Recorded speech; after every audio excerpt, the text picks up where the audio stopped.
That's a bit of a problem there. Our apologies for that. Sometimes the earpiece doesn't work from New York to London, but we'll get back to St. Mary's Hospital in Martha in a moment here. Waiting to see the new prince. He's going to be out someday, we're told, also waiting on a name. So as we await that, we also await the first court hearing related to Detroit's bankruptcy filing. What a mess this is. We're getting a better glimpse, though, of how other cities that could be heading down the same path. Back in the spring of this year, Moody's put Minneapolis on that list. They put Chicago on that list, Cincinnati, Santa Fe, New Mexico, and Portland, Oregon, all based on the finances that they're now seeing in those towns and specifically in those states. Art Laffer is here to explain, senior advisor for Ronald Reagan. Sir, Art, good morning to you. Were you aware of these 5 cities? And if so, what is their state? And are they going to be the next Detroit, do you know?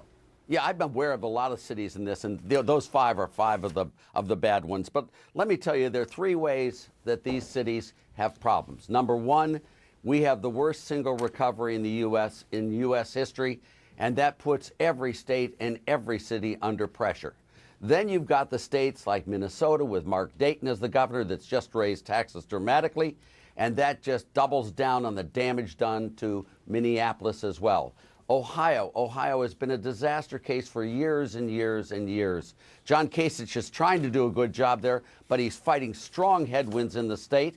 And I'm from Cleveland, Ohio myself, and I can tell you it's a real tragedy what's happened to Ohio over the last 30 or 40 years. Do you think, just before we get to Detroit, Sure. Michigan, are they truly headed the way Detroit is?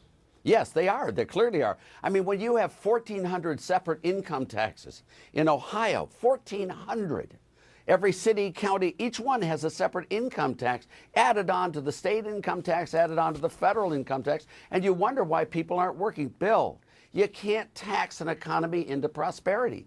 And they're all trying this. I didn't think the taxes were that big of an issue in Michigan. Huge. It was the pension Enormous. plans that were set up 50 or 60 years ago that they're still living off of. But that's true, too. It's a confluence of all of these events lined up. For example, Detroit has a separate income tax of 2.5% on individuals.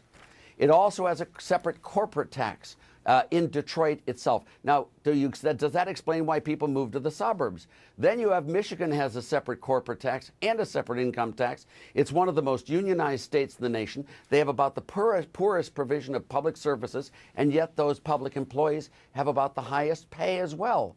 So Michigan, as a state, is the number 50, the worst performing state. Population, the worst. Labor force, employment, and total state product. They are terrible what's happening. And of course, state finances follow suit. So you would argue then the bankruptcy move, they had no choice then? No choice whatsoever. And if things continue the way they have, you're going to see a lot more coming down the pike as well. And they'll just go, Michigan, Detroit happens to be the very worst in the nation of major cities. Well, this is like a Ponzi scheme. I mean, you're taking money from the people who are working and paying taxes, and you're giving it to folks. But I mean, how can you blame them? I mean, listen, they were under contracts, Art, for decades. And now they're retired and they have an expected income. And they're waiting for a judge to sound off on whether or not they're going to get 75 cents on the dollar or 50 cents on the dollar or a dime on the dollar. Exactly. Well, that's what's happened when you have corrupt government that doesn't look forward for years and years and years. Now, no one deserves to be liable for their pension underfunding. No one does. They don't. No one does. Who pays their bills? I mean, that's where we are today. That's the nature of a bankruptcy, is everyone loses. And how do you solve it? Yeah, there's a court hearing tomorrow, but I think it's going to take some time before we really figure out, what the judge is going to decide here. Big issue, though. These other cities are waiting and watching to see what this judge does, to see whether or not unions in other towns need to negotiate now so that they can safeguard, the greater majority of the money that they believe is coming their way. Yeah. Well, the administrator of Detroit, Bill, tried to do it. I mean, I saw an interview with him, and he's just excellent. And he tried to negotiate all these things ahead of time so they wouldn't have to declare bankruptcy, because they could solve it rationally. And they wouldn't go along with it. The unions would not allow any of their benefits to be reduced. And so, therefore, there was no choice. With states, by law, it's a contract. The pension benefits are a contract. And the only way you can break a contract is by declaring bankruptcy. That's not true of the federal government, but it is true of state and local governments. I see. Onward. It's amazing. Detroit. Yeah, we'll see what happens beginning tomorrow in court. Thank you, Art. Good to have you back on. Thank you very much, Art Bill. Laffer out of Nashville, Tennessee. I want to get back to